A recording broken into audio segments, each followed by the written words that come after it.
melakukan praktikum sederhana mengenai materi massa jenis. Sebelum melakukan praktikum, saya akan memperkenalkan siswa tersebut. Kelas 2 di SDN Karang 22. Baik, saya akan mengulangi. Namanya Agnisha Jasmine, kelas 2 dari SDN Karang 22. Sebelum saya menjelaskan bahan-bahan yang akan dilaksanakan praktikum, terlebih dahulu saya akan menjelaskan jenis massa. Jenis massa atau kerapatan yaitu jumlah massa dalam suatu unit satuan volume untuk mengukur kepadatan massa pada suatu zat atau benda. Baik, saya akan menjelaskan bahan-bahannya. Yang pertama, 4 buah gelas dalam ukuran yang sama. Yang kedua, air panas. Yang ketiga, air dingin. Yang keempat, sendok. Yang kelima, pewarna makanan. Dan yang terakhir, kardus.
Baik, setelah itu air dingin menutupi kardus seperti ini. Setelah itu ditaruh di atas.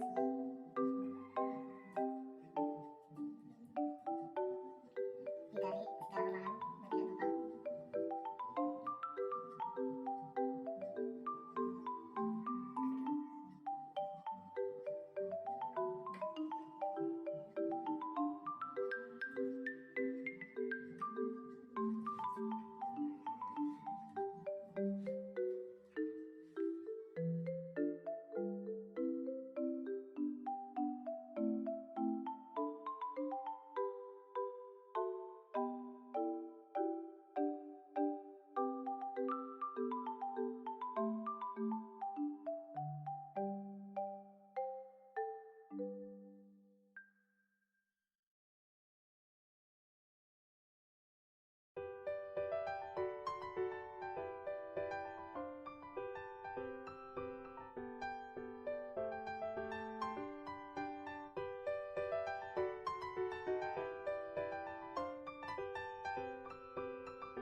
Ini hasil kedua percobaan tadi yang dilakukan saudari Anis.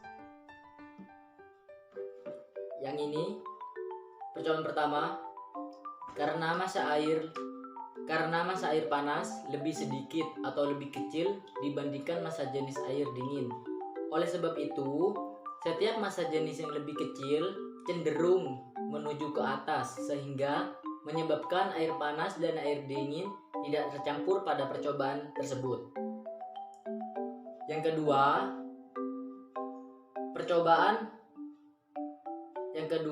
air panas ada di bawah sehingga massa jenisnya menuju ke atas yang membuat warna air pada percobaan tersebut tercampur. Jadi inilah hasil percobaan yang dilakukan saya dan saudari Anis. Kesimpulan dari praktikum yang dilakukan sekarang, yang pertama, masa jenis air dipengaruhi oleh suhu atau temperatur. Yang kedua, setiap zat yang memiliki massa jenis lebih sedikit akan selalu berusaha ke atas. Yang ketiga, meskipun beberapa benda mati ya yuk.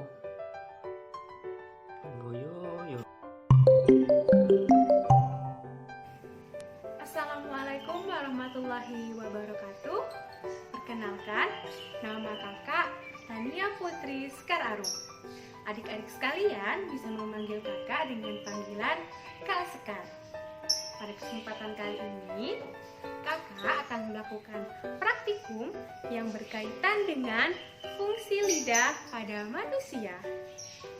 Yuk, kita ikuti praktikumnya bersama-sama. Nah, adik-adik, pada praktikum kali ini, kakak akan ditemani oleh adik Rozik. Hai teman-teman, nama aku Rozik. Nah, langsung saja ya, kita akan mulai praktikum pada praktikum kali ini. Nah, apa saja yang kita butuhkan untuk melakukan praktikum kali ini? Yang kita butuhkan adalah beberapa sampel cairan yang terdiri dari berbagai macam rasa. Di sini ada sampel cairan A, kemudian ada sampel cairan B, sampel cairan C, dan yang terakhir sampel cairan D.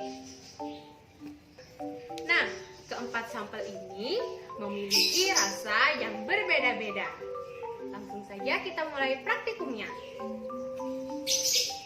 Rozik akan mencicipi masing-masing rasa dari sampel cairan yang sudah disediakan. Nah, pertama-tama kita akan mencicipi cairan pada sampel A.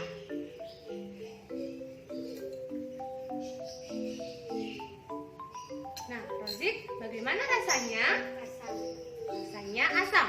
Jadi, pada sampel A memiliki rasa asam. Selanjutnya, kita akan beralih ke sampel B.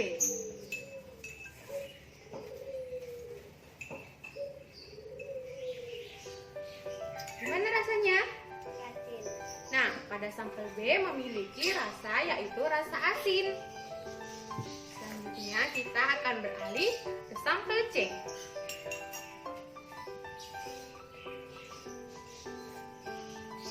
Gimana rasanya? Pahit. Nah, pada sampel C ini memiliki rasa yaitu rasa pahit. Dan sampel yang terakhir,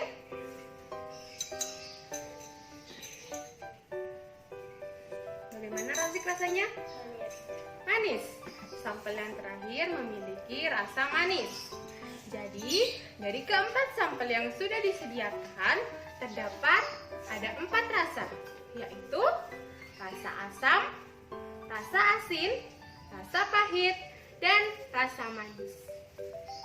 Nah, itu tadi praktikum pada kali ini.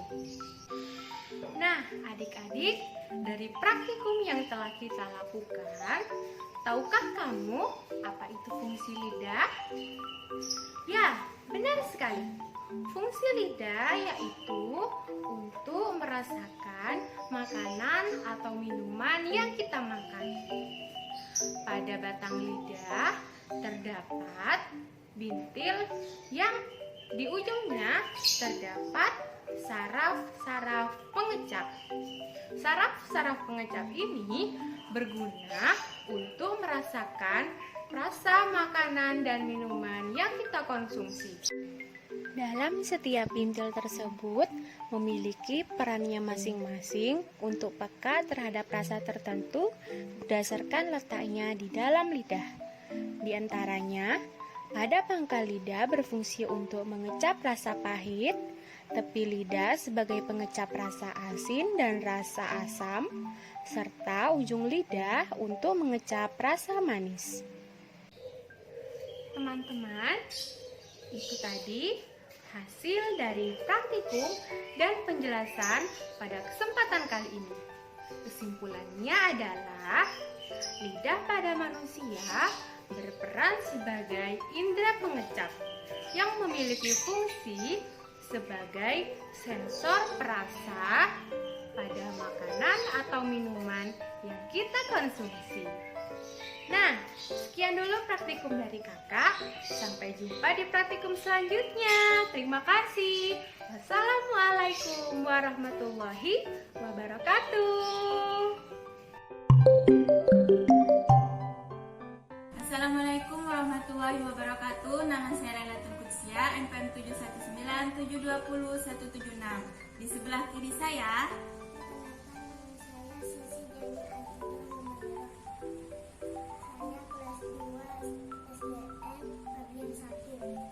Nah, di sini saya akan mempraktekkan perubahan wujud benda padat menjadi benda cair.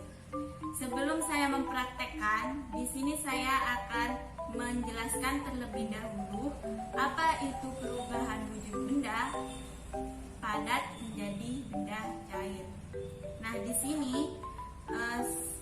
perubahan wujud benda adalah peristiwa perubahan bentuk suatu benda menjadi bentuk benda lain yang berbeda. Ini terjadi karena ada peristiwa pelepasan dan pengenapan kalor. Biasanya ini terjadi akibat tindakan seperti pemanasan, pendinginan, dan pengembunan. Nah, di sini untuk benda padat menjadi cairnya adalah perubahan wujud dari padat menjadi cair, yaitu peristiwa ini memerlukan energi panas dengan suhu yang tinggi. Contohnya itu seperti air yang awalnya membeku, setelah dipanaskan akan menjadi cair. Nah, di sini saya akan mempraktekkan sebuah mentega dan gula. Nah, saya akan mempraktekkan. Kita ambil terlebih dahulu menteganya.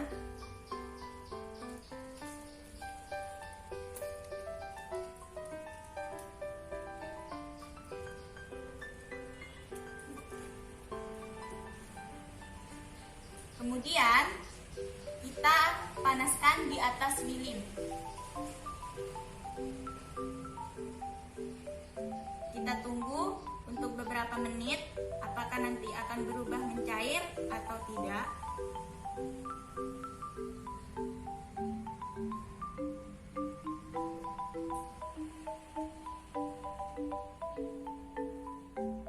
Nah, mentega yang awalnya tadi padat, sekarang setelah ditaruh di atas lilin dan hasilnya pun mencair seperti ini.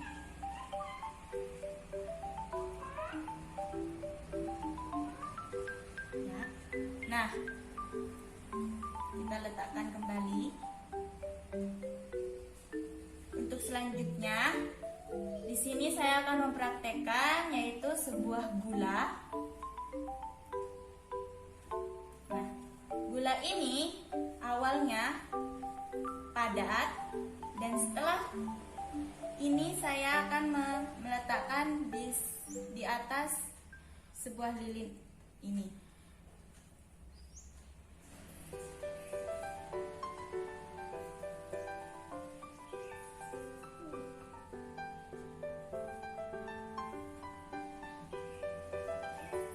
Nah, kita lihat di sini gula yang awalnya tadi padat, setelah saya praktekkan di atas sebuah lilin tersebut dan hasilnya mencair seperti ini.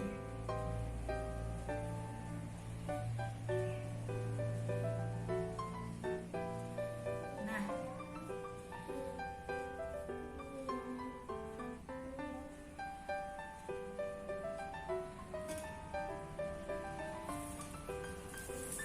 itulah perubahan wujud benda padat menjadi benda cair. Nah, sekian dari video praktek dari saya. Apabila saya salah kata, kurang lebihnya saya mohon maaf. Assalamualaikum warahmatullahi wabarakatuh. Assalamualaikum warahmatullahi wabarakatuh. Nama saya Nurul Jannah, NPM 17 dari kelompok 2. Di sini saya akan melakukan praktikum sederhana untuk kelas rendah sekolah dasar. Saya dibantu oleh 2 murid, yaitu juga kelas 3.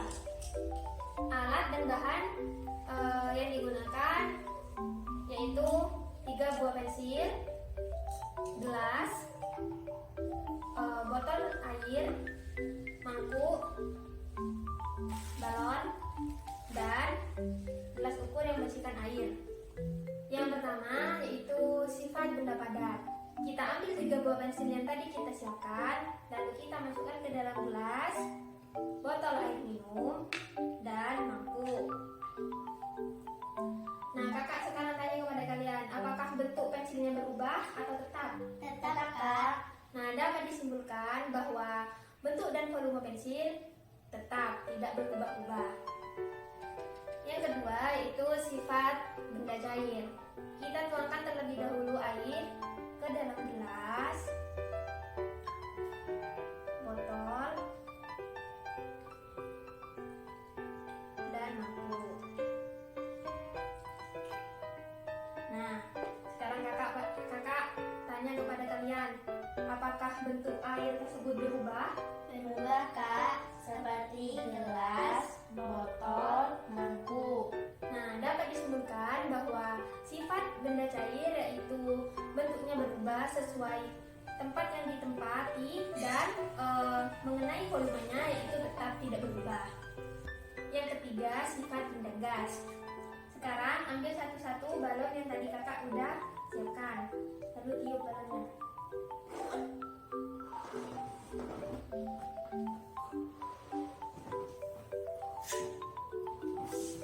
Apakah bentuknya berubah? Berubah dari kempes menjadi besar. Dapat disimpulkan bahwa benda gas yaitu mengisi seluruh ruangan yang ditempatinya dan bentuk dan volumenya berubah ketika balon tersebut didiamkan selama beberapa hari. Jadi itulah praktikum sederhana dari saya mengenai sifat-sifat benda, yaitu sifat benda padat, cair, dan gas. Sekian, terima kasih. Wassalamualaikum warahmatullahi wabarakatuh.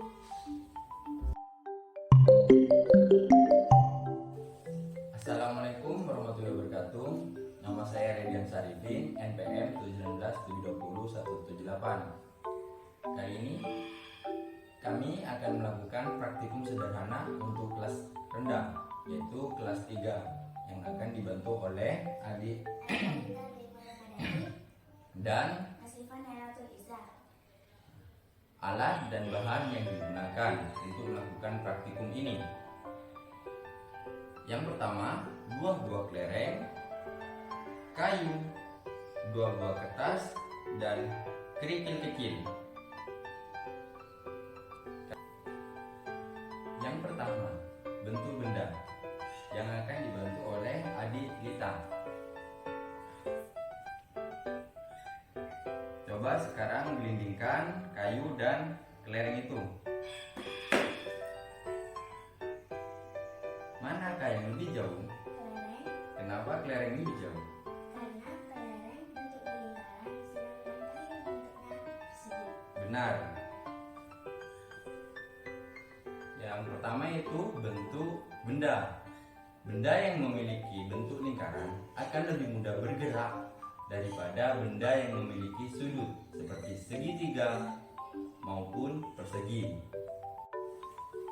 Yang kedua, berat benda yang akan dibantu oleh An-Nasifah. Coba An-Nasifah praktekkan sekarang. Tiup kertas dan kayu secara bersamaan. Benda mana yang bergerak? Kertas. Kenapa kertas bergerak? Karena kertas lebih ringan. Benar. Yang kedua yaitu berat benda. Semakin kecil benda atau semakin ringan suatu benda, maka akan semakin mudah untuk digerakkan. Yang ketiga, luas permukaan benda yang akan dibantu oleh adik Lita. Sediakan 2 buah kertas. Kertas yang kedua kita remas menjadi seperti bola.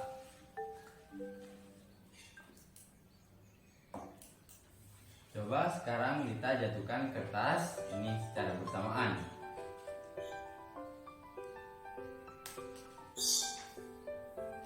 Mana yang duluan jatuh? Kertas yang sudah diremas. Ya. Kenapa kertas yang sudah diremas lebih cepat jatuh? Jawabannya yaitu karena luas permukaan. Kertas yang tidak diremas lebih besar dari kertas yang sudah diremas. Luas permukaan benda akan mempengaruhi gerak benda. Yang keempat, permukaan bidang yang dilalui benda. Kita akan dibantu oleh Anak Siva. Alat yang dibutuhkan yaitu 2 buah kelereng dan kerikil. Kerikil kita taruh di tengah lintasan atau lintasan yang kedua. Coba Anak Siva menggelindingkan kelereng ini yang ada kerikilnya dan yang tidak ada kerikilnya secara bersamaan. Mana yang lebih jauh? Kelereng yang tidak ada lintasan kerikilnya. Benar. Semakin kasar permukaan yang dilalui benda, maka benda itu akan sulit untuk bergerak. Kesimpulannya, ada 4 faktor yang mempengaruhi gerak benda. Yang pertama, bentuk benda. Yang kedua, berat benda. Yang ketiga, luas permukaan benda. Yang keempat, permukaan bidang yang dilalui benda. Sekian dari saya. Kurang lebihnya mohon maaf. Wassalamualaikum warahmatullahi wabarakatuh.